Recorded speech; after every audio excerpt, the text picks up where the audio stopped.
Les gars, le chômage n'a pas encore commencé. Ce qu'on vit actuellement, c'est l'échantillon du chômage.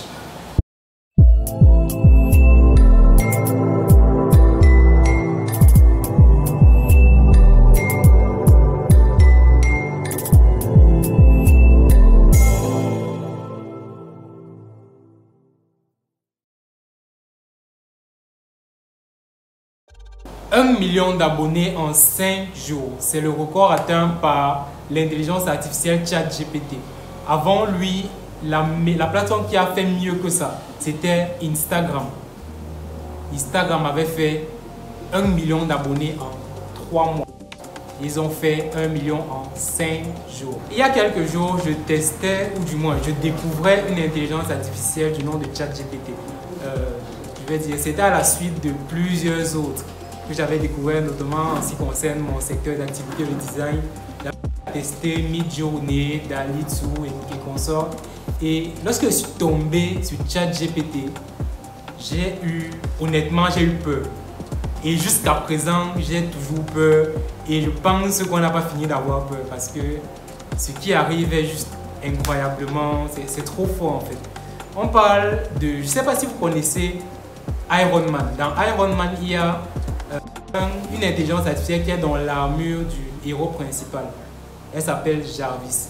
La particularité de Jarvis, c'est qu'elle interagit avec le héros principal, Stark, qui est un homme très riche en passant, comme un être humain, c'est-à-dire dans sa façon de répondre, dans sa façon de donner des conseils, d'accompagner son possesseur. On a l'impression qu'on a un être humain mais qui est sous forme d'ordinateur.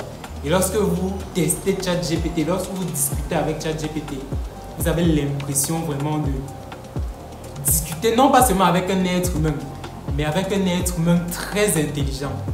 Très intelligent. Et ce que très intelligent n'est même pas un mot assez, je vais dire, assez grand pour définir ce que c'est. Parce qu'on dit quoi? ChatGPT, c'est une intelligence artificielle développée par OpenAI, qui est un laboratoire d'intelligence artificielle qui a été initié par Elon Musk en passant. Et ils ont lancé plusieurs intelligences artificielles comme Dalitsu dont je parlais tout à l'heure.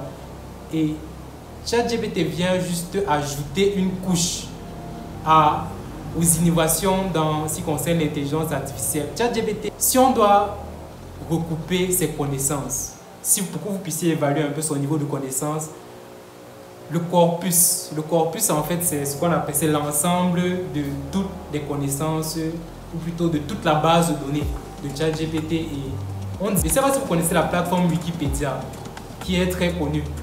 En fait, l'information est officielle. ChatGPT a 0,6% de son corpus qui est constitué de tout Wikipédia. Je ne sais pas si vous imaginez. Vous avez peut-être, je ne sais pas, un verre d'eau, un verre comme celui-ci. Et 0,6% de l'eau qui est dans ce verre-ci, c'est Wikipédia en anglais. Donc là, il y a une petite goutte d'eau. Et la petite goutte d'eau, c'est tout Wikipédia en anglais. Et ça, c'est 0,6% de toutes les connaissances que ChatGPT a à sa disposition. Donc vous imaginez la profondeur. Et lorsque vous testez, je ne sais pas, je suis juste sous le choc. Un développeur web, par exemple, lorsque vous envoyez un code qui a un bug, ChatGPT débug le code et vous explique en détail qu'est-ce qui n'a pas fonctionné dans le code et comment est-ce que vous auriez dû placer le code.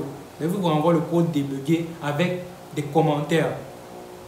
Pareil avec la création de contenu en ligne. Aujourd'hui, les rédacteurs web, je ne sais pas ce qu'on va faire de vous, honnêtement.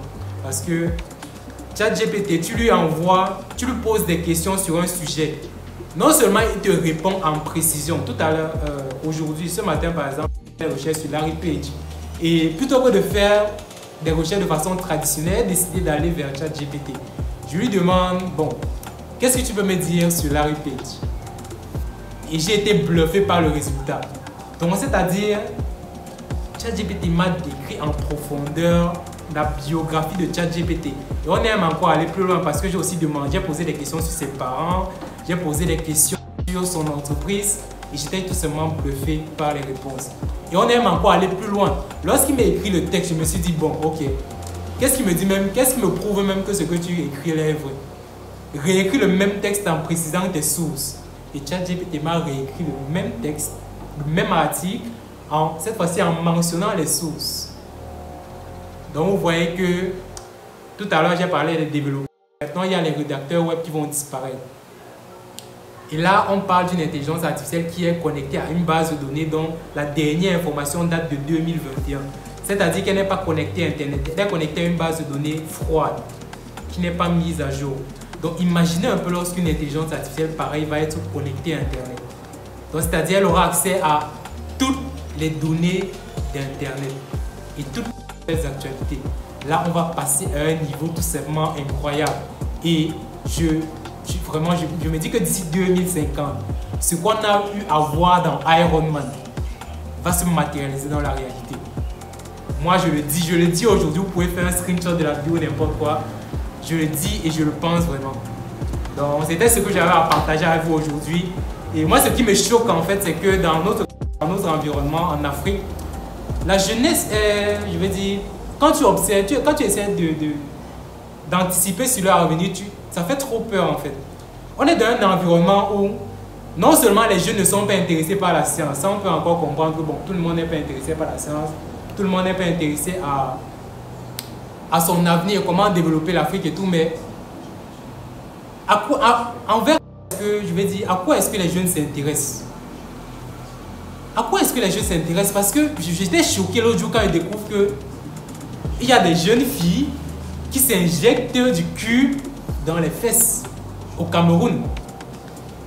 Parce qu'elle va avoir un arrière-train rebondi. Je me demande, mais attends, où est-ce qu'on est en train d'aller?